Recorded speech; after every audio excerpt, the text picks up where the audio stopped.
ओम नमो नारायण। ओम मंगलम भगवान विष्णु मंगलम गुरुदेव मंगलम पुण्यकाक्ष मंगलाय तनो हरि। गुरु ब्रह्मा गुरु विष्णु गुरुदेवो महेश्वर गुरु साक्षात् परब्रह्म तस्मै श्री गुरुवे नमः। हरे कृष्णा कृष्णा कृष्णा हरे हरे हरे राम राम राम हरे हरे। अब आपको मैं श्रीमद् भागवत गीता के 18वें अध्याय का पहले मूल पाठ आपको श्रवण करवाऊंगा, उसके बाद में फिर उसका व्याख्यान होगा।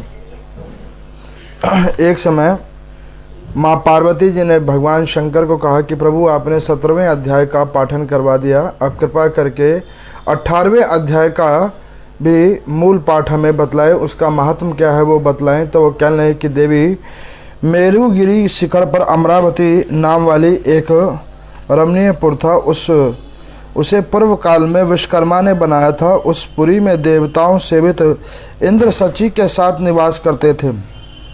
एक दिन वे सुखपूर्वक बैठे हुए थे, इतने में ही उन्होंने देखा कि भगवान विष्णु के दूतों से सेवित एक अन्य पुरुष वहां पर आ रहा है। इंद्र उस नवगत पुरुष के तेज से तिरस्कृत होकर तुरंत ही अपने मणिमय सिंहासन मंडप में गिर पड़े। तब इंद्र के सेवकों ने देवलोक के साम्राज्य का मुकुट इस नूतन इंद्र के मस्तक पर रख दिया। फिर तो दिव्य गाती हुई देवांगनाएं के साथ सब देवता उन की आरती उतारने लगे। ऋषियों ने वेद मंत्रों का उच्चारण किया और उन्हें आशीर्वाद दिया। रंभा आदि अप्सराएं उनका आगे नृत्य आदि करने लगे। इस प्रकार नवीन इंद्र ने को 100 यज्ञों का अनुष्ठान किए बिना ही नाना प्रकार के उत्सवों से सेवित देखकर पुराने इंद्र बड़े विस्मय हुए। वह सोचने लगे कि इसने तो मार्ग में ना कभी पासले बनवाए, ना पोखर खुदवाए, ना पृथकों का विश्राम देने वाला वृक्ष लगवाए, ना कोई ऐसा दान किया, ना ही कोई ऐसा तप किया और ना ही कोई यज्ञ अनुष्ठान भी हुआ है। फिर इसकी भाग्य की दी हुई ये सारी वस्तुएं इसे कैसे प्राप्त हो रही है। इस चिंता में व्याकुल होकर इंद्र भगवान विष्णु के पूछने के लिए वेगपूर्वक क्षीर सागर के तट पर गए और उन्होंने जाकर भगवान को दुखित होकर निवेदन करा कि हे लक्ष्मीकांत, मैंने पूर्व काल में आपकी प्रसन्नता के लिए नाना प्रकार के यज्ञ अनुष्ठान और नाना प्रकार के यज्ञ आदि कर्म किए हैं। उसी के पुण्य से आपने मुझे इंद्र की पद दी थी, किंतु इस समय स्वर्ग में कोई दूसरा ही इंद्र अधिकार जमाए बैठा है। उसने तो ये कोई धर्म का अनुष्ठान भी नहीं किया है, यज्ञ भी नहीं किए हैं, फिर ये दिव्य सिंहासन पर कैसे बैठकर अधिकार जमा रहा है। तब श्री भगवान कहने लगे कि देखो इंद्र, इन्होंने 18वें अध्याय का उत्तम पाठ किया है, जिसके करने से इसके पुण्यों का ये शिरोमणि हो गया है और उसी का आश्रय लेकर तुम भी अपने पद पर स्थिर हो सकते हो। भगवान के ये वचन सुनकर उस उत्तम उपाय को जानकर इंद्र ब्राह्मण और का वेश बनाए गोदावरी नदी के तट पर गया और उन्होंने वहाँ पर काली काग्राम नाम का उत्तम और पवित्र नगर देखा, जहाँ काल का भी मर्दन करने वाले भगवान कालेश्वर विद्यमान थे। उस ऐसे गोदावरी तट पर एक परम धर्मात्मा ब्राह्मण बैठे थे, जो बड़े ही दयालु थे और वेदों के पारंगत थे। वे अपने मन को वश में करके प्रतिदिन गीता के 18वें अध्याय का जाप करते हुए उन्हें देखकर इंद्र ने उन्हें प्रसन्नता के साथ उनके श्री चरणों में मस्तक झुकाया और उन्होंने फिर 18वें अध्याय को पढ़ा। फिर उसी के पुण्य से वो श्री विष्णु का साम्राज्य प्राप्त कर लिया और इंद्र आदि देवताओं का पद भी उसे छोटा लगने लगा। तब यह जानकर वह परम हर्ष के साथ उत्तम वैकुंठ धाम को गया। अतः यह अध्याय मुनियों के लिए परम श्रेष्ठ है। पार्वती, 18वें अध्याय के इस दिव्य महात्म का वर्णन समाप्त हुआ। इसके श्रवण मात्र से मनुष्य के सब पापों से छूट जाता है और इस प्रकार संपूर्ण गीता का पाप नाशक महात्म मैंने आप लोगों को बतलाया है। हे महाभाग्य, जो पुरुष श्रद्धा युक्त होकर इसको श्रवण करता है उसके समस्त यज्ञों का फल मिलता है। अंत में वो श्री विष्णु के वैकुंठ के निवास का अधिकारी बन जाता है। मैंने कल की कथा में आप लोगों को श्रीमद् भागवत गीता के 17वें अध्याय का पाठ सुनाया था। उसमें मैंने आपको कथा के रूप में ये भी बतलाया था कि कैसे एक व्यक्ति गज में आसक्ति करके पुनः गज बन जाता है, और दूसरी तरफ मैंने मोह निरूपण जो राजा परीक्षित को सुखदेव भगवान जी ने बतलाया था, जिसमें एक मैंने आपको प्रसंग भी सुनाया था कि व्यक्ति का मोह निरूपण तभी होता है जब उसे संसार की समस्त भौतिक सुखें मिलना बंद हो जाती हैं। अब आज के अध्याय में यहाँ पर माँ पार्वती जी ने भगवान शंकर को पूछा कि प्रभु अब आप श्रीमद् भागवत गीता के 18वें अध्याय का हमें महात्म्य कहिए। तो भगवान शंकर कहते हैं कि देवी इसका महात्म्य भी बहुत अनंत है, और ये अंतिम अध्याय है श्रीमद् भागवत गीता का।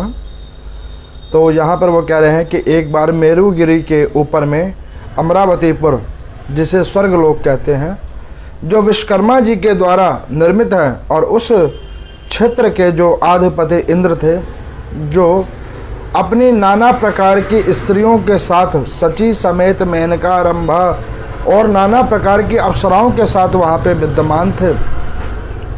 तो वहाँ पर उन्होंने क्या देखा कि एक तेज पुंज से प्रकट हुआ एक पृथ्वी का नव पुरुष वहाँ पर आया, और उस नव पुरुष के तेज से वो स्वर्ग डगमग करने लगा, और डगमग जब होने लगा तो इंद्र का सिंहासन डोला, और इंद्र उस सिंहासन से गिर गया, और उसके मस्तक का जो मुकुट था वो गिरकर नीचे गिर गया।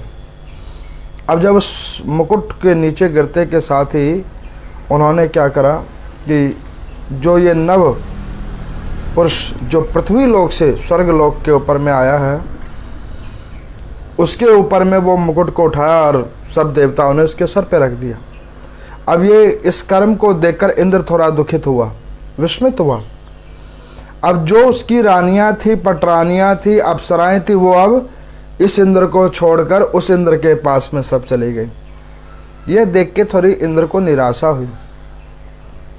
इंद्र फिर अपने गुरुदेव भगवान बृहस्पति जी के पास गए, उनको जाकर पूछा कि प्रभु ऐसा क्या हुआ है जिससे उस व्यक्ति का इतना बड़ा ओहदा हो गया है। अब उस व्यक्ति ने तो कभी कोई यज्ञ भी नहीं किया, कोई अनुष्ठान नहीं किया, कोई सत्कर्म नहीं किए, दान तप यज्ञ आदि कर्म नहीं किया है। उसने ऐसा कौन सा कर्म किया है कि जिसे मेरी गद्दी दे दी गई है। तो उसके गुरुदेव भगवान कहते कि बेटा, उसने जो भी कोई पुण्य कर्म किया है वो अवश्य नारायण भगवान को अच्छा लगा हुआ होगा, जब भी ये जगह उसको नारायण भगवान की इच्छा से तुम्हारी जगह मिल गई है। जब इस बात को इंद्र ने सुना तो वो भगवान नारायण के पास में गया। क्षीर सागर के अंदर में वास करने वाले ऐसे भगवान नारायण, उनके पास जाकर इंद्र दुखित होकर कहने लगा कि हे लक्ष्मीकांत, हे भगवान नारायण, मेरी एक जिज्ञासा है कि आपने उस व्यक्ति ने ऐसा कौन सा कर्म किया जिसके प्रभाव से उसे आपने मेरी जगह पे बिठा दिया, मेरी गद्दी के ऊपर में बिठा दिया। तो यहाँ पर सूर्य जी भगवान कहते हैं, उनसे ऋषि जन पूछते हैं कि प्रभु क्या इंद्र की गद्दी भी चेंज हो जाती है। तो उन्होंने कहा कि भैया इंद्र की गद्दी की बात करते हो, इधर तो इंद्र ही कई चेंज हो चुके हैं। भगवान कहते हैं कि जैसे कि मान के चलो एक विद्यार्थी कंपटीशन में बैठता है, कई हजार उसमें विद्यार्थी बैठते हैं, और जो जब सबसे ज़्यादा सुपीरियर होता है उसकी सिलेक्शन हो जाती है। फिर समय कुछ कल के बाद में फिर कोई दूसरा सुपीरियर आ जाता है तो उसको हटा दिया जाता है, फिर वो आगे आ जाता है। तो गुरुदेव भगवान कृपा करके ये बतलाइए कि क्या ऐसे जो इंद्र अथवा जो स्वर्गों में जाते हैं, क्या वो पुनः वापस पृथ्वी पे आ जाते हैं? उन्होंने कहा कि भैया स्वर्ग है क्षणिक सुख, उस क्षणिक सुख को अगर कोई ये मान ले कि ये सदैव सुख समान रहेगा तो मानने वाला व्यक्ति मूर्ख है। जैसे इंद्र को मूर्खता नजर आई। अब उस इंद्र ने भगवान नारायण के पास में जाकर ये पूछा कि प्रभु मेरे को मेरी सीट से क्यों हटा दिया गया है। सूजी भगवान कहते हैं कि देखो, कर्मों के हिसाब से व्यक्ति को स्थान मिलता है। जैसे कि मान के चलो कोई व्यक्ति ज़्यादा ज्ञानवान है तो वो ऊंचे स्थान पर बैठता, प्रतिष्ठावान क्षेत्र के अंदर में वो कार्य करता है। अब अगर कोई व्यक्ति कम पढ़ा लिखा हुआ है और उच्चिष्ट कर्मों को करता है तो उसका स्थान भी उच्चिष्ट ही जगहों पे होता है, उसका स्थान भी निम्न होता है।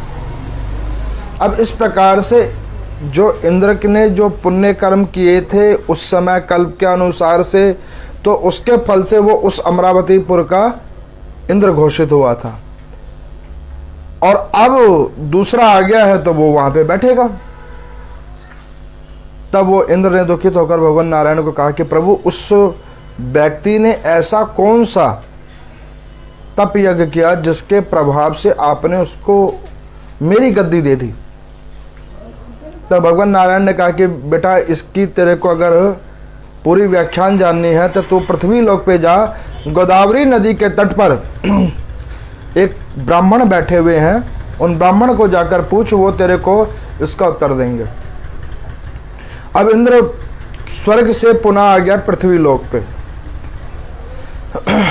आपको मैं बतलाऊं, पृथ्वी लोक का और स्वर्ग लोक का एक घनिष्ठ नाता है। पृथ्वी लोक का और नरक लोक का एक घनिष्ठ नाता है।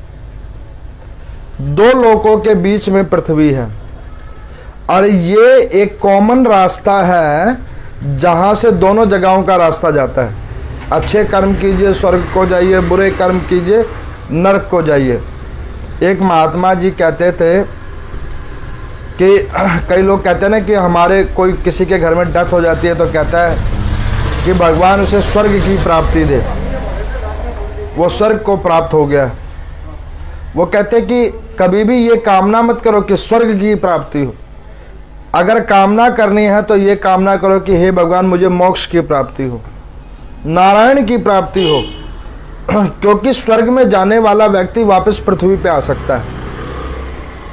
लेकिन जो एक बार मुक्त हो गया, जैसे कि, और आपको सरल भाषा में समझाऊं,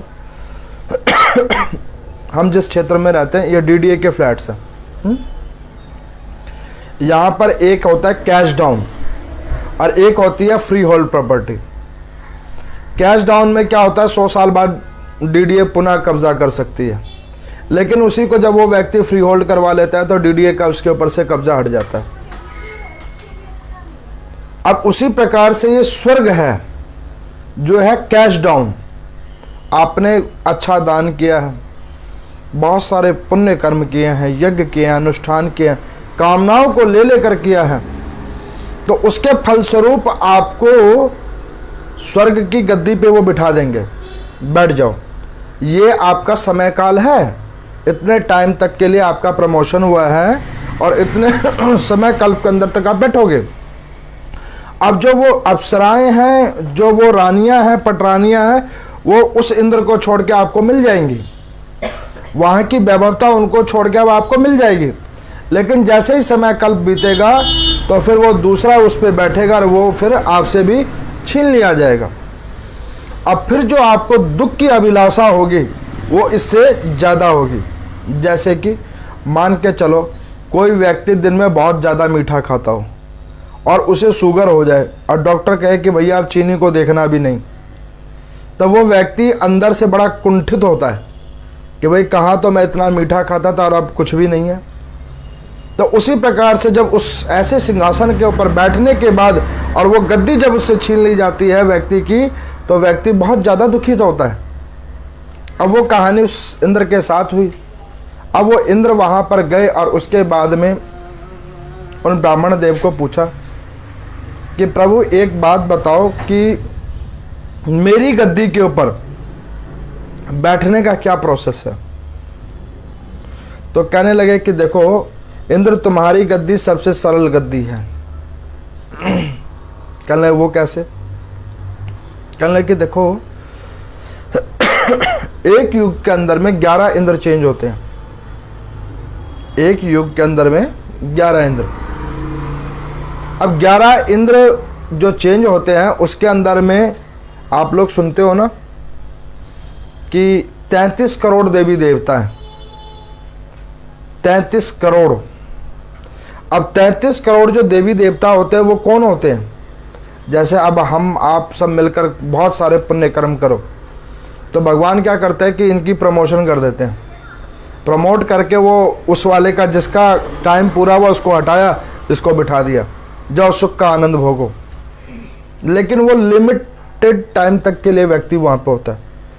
मान के चलो 5 साल के लिए, 10 साल के लिए, 20 साल के लिए, जैसे आपके शुभप्रद कर्म होते हैं उस हिसाब से आपको उस स्थान पे बिठा दिया जाता है। लेकिन उस स्थान पे आपको सुख भोगने के लिए तो बिठा दिया जाता है, लेकिन उस स्थान की एक कमी होती है। और तो सुख साधन आपको मिलता है, लेकिन एक बहुत बड़ी कमी होती है। तो क्या कमी होती है कि वहाँ पे व्यक्ति हरि का भजन नहीं कर सकता। वहाँ पे आपको हरि के भजन करने की जगह नहीं मिलेगी। मान के चलो किसी को किसी चीज़ का देवी बना दिया या देवता बना दिया, तो उसको वहाँ पे उसकी सुख साधन तो वो दे देते हैं कि आप इस जगह के इस मालिक हो, आप इस पे बैठो, इसके सुखों को भोगो। लेकिन वो आपको एक कार्य दे देते हैं कि आपके अंदर में जो जो कार्य हो रहे हैं उनका निरूपण करो। तो वो व्यक्ति, वो देवी, वो देवता उसको ही देखते हुए अपना समय कल्प बिता लेता है, क्योंकि भगवान का नियम है कि किसी को वो ऐसे नहीं खाली बैठने देते। आप ये देखोगे, गौर करना मेरी इस बात को, पृथ्वी पे उत्पत्तित कोई भी जीव, पशु पक्षी, पेड़ पौधे, मानव, कोई खाली नहीं होता। आप देखोगे उसका दिनचर्या चल रहा है। हमें लग रहा है कि वो खाली है, वो खाली नहीं है, उसका काम कुछ ना कुछ हो ही रहा है।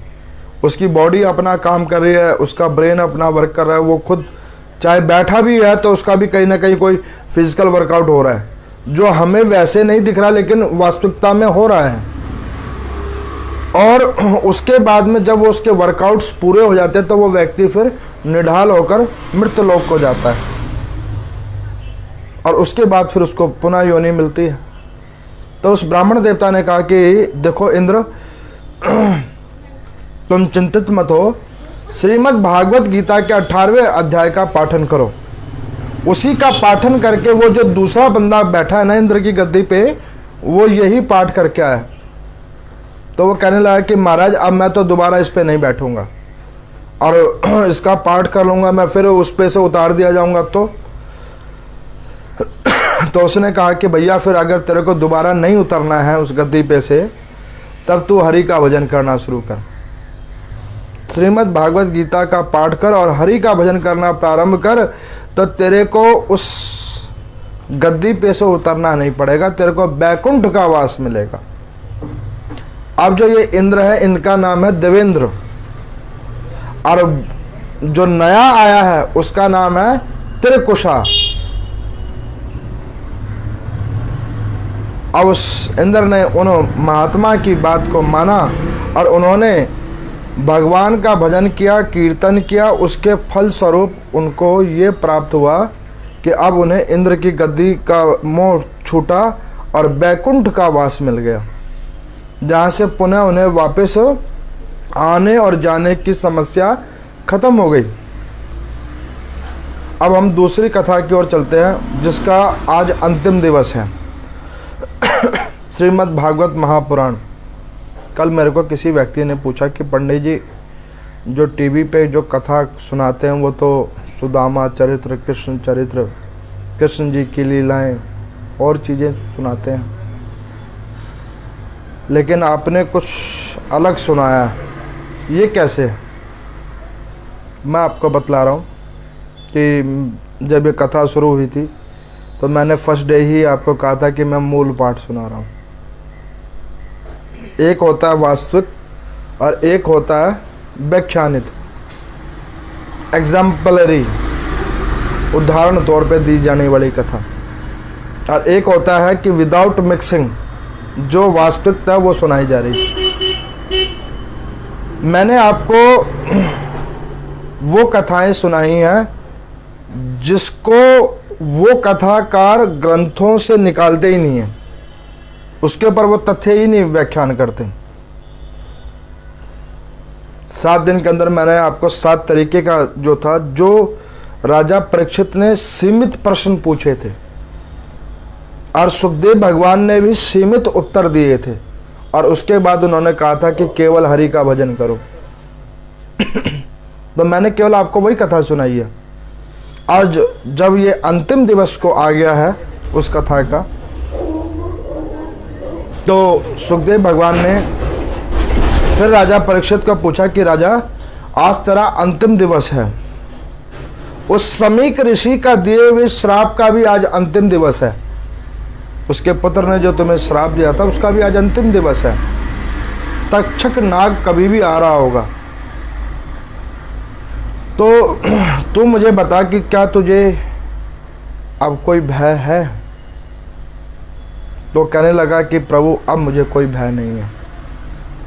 तो यहाँ पे सुखदेव भगवान कहने लगे कि देख राजा, जब मृत्यु होने लगेगी तो तेरे को ऐसा प्रतीत होगा कि एक साथ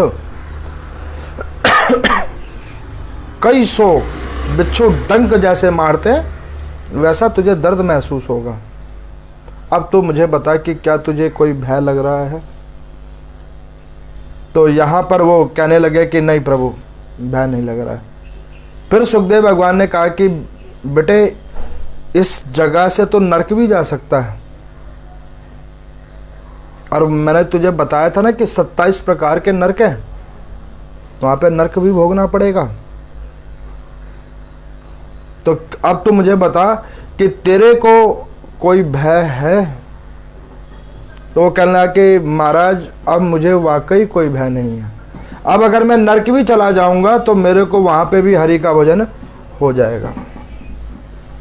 फिर गुरुदेव भगवान ने कहा कि देख, तू अभी जो मर जाएगा तो जो साम्राज्य से तू छोड़ के आया है जिन बच्चों के पर में, तेरी जनानी जो विधवा हो जाएगी, वो अपने कर्म कैसे भोगेगी? क्या उसका कोई मोह है तुझे? तो कहने लगा कि गुरुदेव, जब तक मोह था तब तक मैं उनके पास ही था, अब मैंने उनको उनके भाग्य पे छोड़ दिया है, अब मैं अपने आगे के गंतव्य के लिए आया हूं।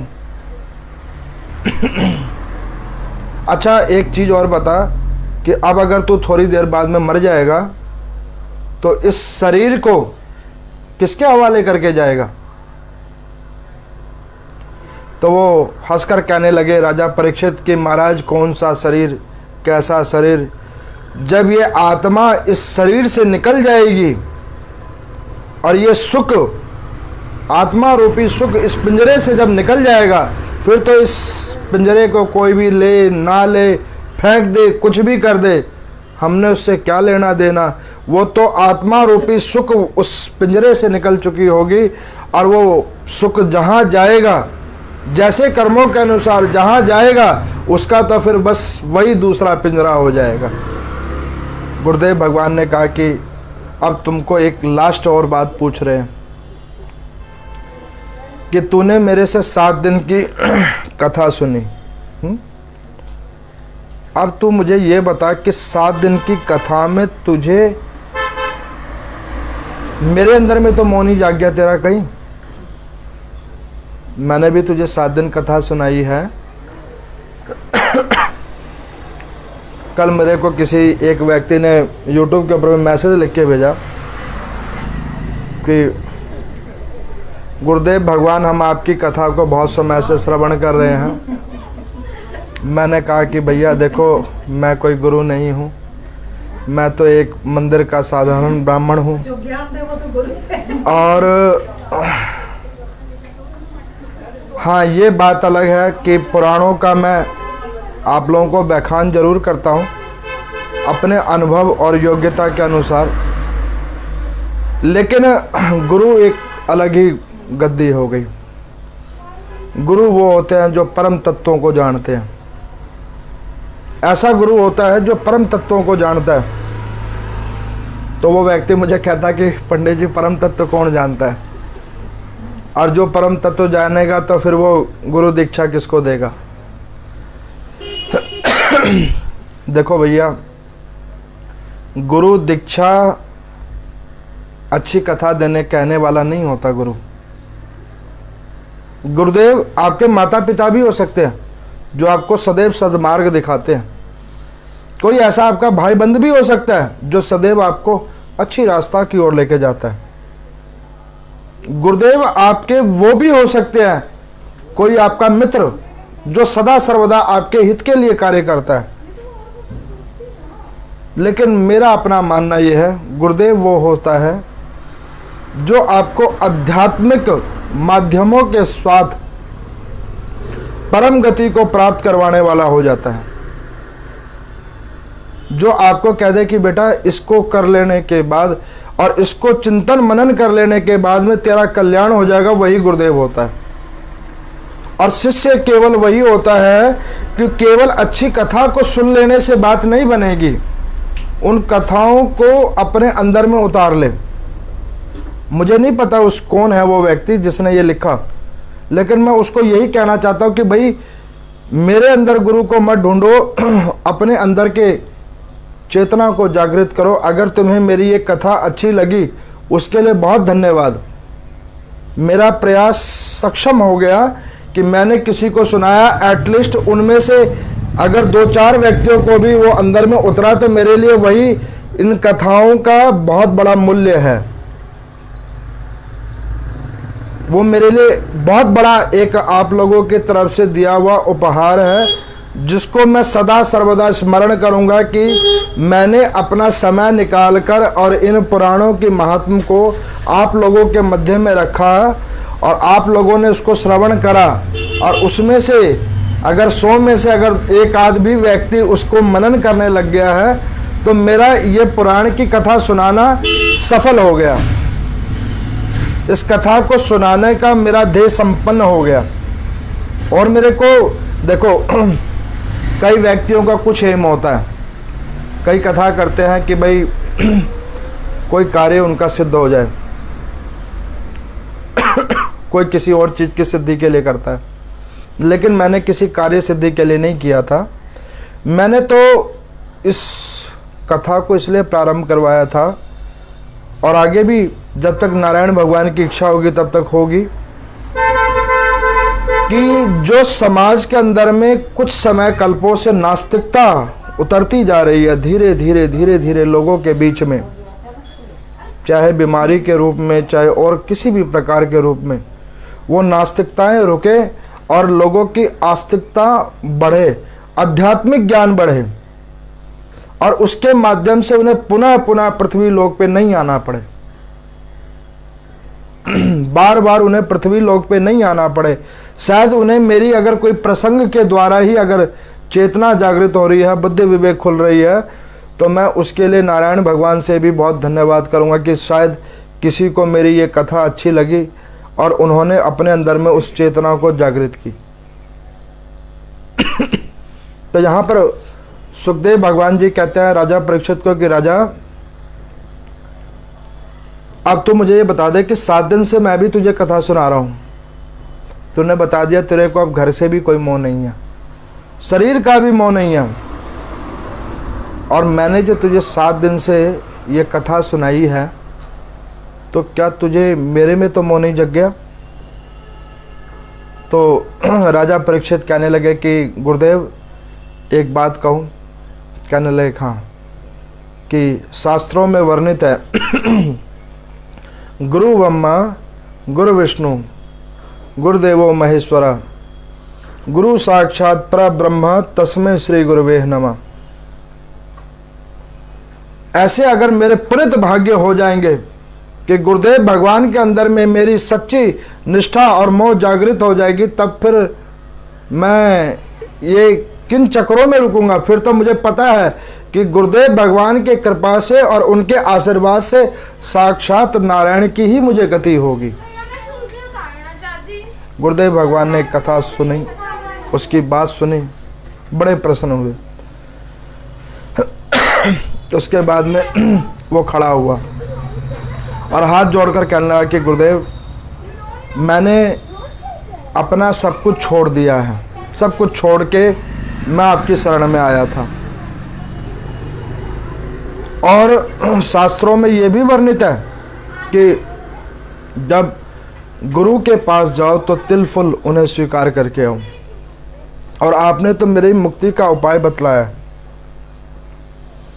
तो गुरुदेव भगवान मैं आपको क्या दूं जिसको आप लेने के बाद प्रश्न हो जाओ। तो यहाँ पर सुखदेव भगवान कहते हैं और वहाँ पर 88,000 सौनक ऋषि जो वहाँ पर बैठ के सुन रहे हैं, उन लोगों के बीच में सुखदेव भगवान कहते हैं कि राजा परीक्षित, अगर तू मुझे कुछ देना चाहता है तो भगवत चिंतन मैंने तुझे दिया है और भगवत चिंतन तू दूसरों में बांटना, और भगवत चिंतन का ही फल तुझे मिलेगा और वही फल मुझे मिलेगा। बस मेरी यही है कामना, और मेरी कोई कामना नहीं है। मेरी बस यही कामना है कि अगर तू आज मुक्त हो गया तो ये कथा कहना मेरा सक्षम हो गया। ये जो मैंने कथाएं सुनाई तेरे को, ये कथाओं के माध्यम से मैंने जो तुझे हरि के तत्वों का ज्ञान दिया वो तत्व फलित हो गया। बस मेरा यही मेन तेरे द्वारा दिया हुआ तिलफुल होगा। अब सुखदेव भगवान अपने उस आसन से उठे, और आसन से वो उठे और वो जब जाने लगे तो उन्होंने राजा परीक्षित को बहुत सारे आशीर्वाद दिए। इधर तक्षक नाग उनके पास नहीं आ रहा है। क्यों नहीं आ रहा है? क्योंकि शास्त्रों में यह भी वर्णित है, जहां पर देव वास हो, गुरुदेव का वास हो, गौ का वास हो, वहां पर में काल इतनी जल्दी प्रवेश नहीं करता है। उसको प्रवेश करने के लिए कोई जगह ढूंढना पड़ता है कि ये हटे तो फिर हम प्रवेश करें। तो गुरुदेव भगवान ने कहा कि बेटा एक कथा हमने सुना दी, सब हो गया, अब मैं जा रहा हूँ ताकि जो सृष्टि का नियम है उस नियम का निरूपण हो जाए। और तू अब अंतिम समय काल की, मैं तुझे एक अंतिम शब्द कहता हूँ कि जो मैंने तेरे को आज तक साप्ताहिक रूप में जो कथाएं सुनाई, उस कथाओं को चिंतन करते हुए, हरि नाम संकीर्तन को प्राप्त करते हुए तू अपने स्थान पे बैठ जा और हरि का भजन करना शुरू कर। अपने आप जो होगा वो अच्छा ही होगा। ऐसा गुरुदेव भगवान सुखदेव भगवान वहाँ से आशीर्वाद देकर उस नैमिषारण्य तीर्थ से उठकर वो चले गए हैं विष्णु धाम को। और इधर राजा परीक्षित इन्होंने गौ गोबर का लीपा करवाया, तुलसी के वृक्ष को आगे रखवाया, सहस्त्र गौओं का दान करवाया, और वहाँ पर बैठकर में अंतिम जो श्रीमद् भागवत गीता का ये 18वां अध्याय है, उस 18वें अध्याय का वहाँ पे पाठ होना शुरू हुआ है, हरि नाम संकीर्तन होना प्रारंभ हुआ है, और योगाभ्यास के माध्यम से उन्होंने अपने शरीर का विसर्जन किया है। और तक्षक जब आया तो उसने अपना कर्म किया, राजा को डसा, लेकिन राजा तो पहले ही योगाभ्यास के माध्यम से, गुरुदेव भगवान के आशीर्वाद के माध्यम से उसे नारायण की प्राप्ति हो चुकी है।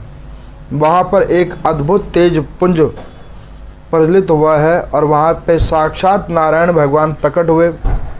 गरुड़ भगवान के ऊपर बैठकर आए हैं भगवान नारायण, और उन्होंने उस राजा परीक्षित को उठाया और अपने गोद में ले लिया।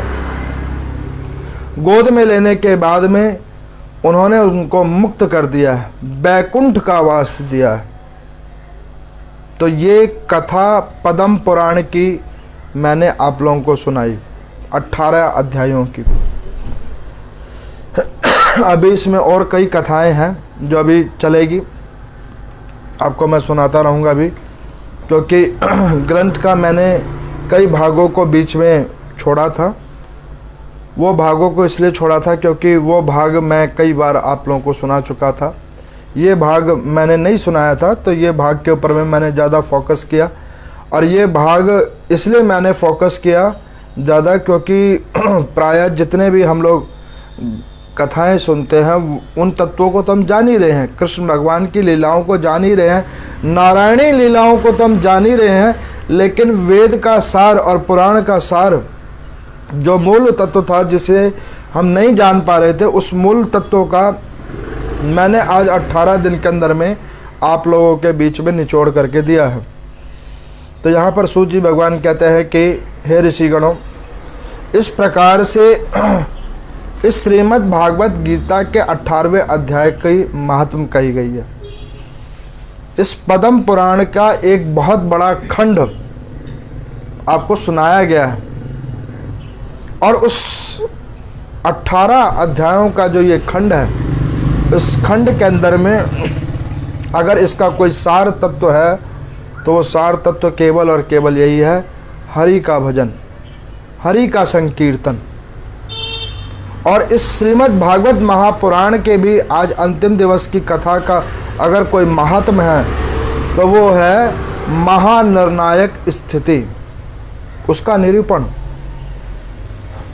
तो यहाँ पर उन ऋषियों ने पूछा कि प्रभु, इसमें आपने बतलाया कि ऐसे वो मोक्ष को प्राप्त कर गए, मुक्ति हो गई उनकी, इसमें निर्णायक स्थिति क्या हुई? तो कहने लगे कि देखो, निर्णायक स्थिति ये हुई कि एक व्यक्ति ने दूसरे व्यक्ति को एक सद्मार्ग दिखाया, और उस सद्मार्ग के ऊपर चलने के बाद जीव आत्मा अपने आप को मुक्त करवा बैठा। यही है निर्णायक स्थिति।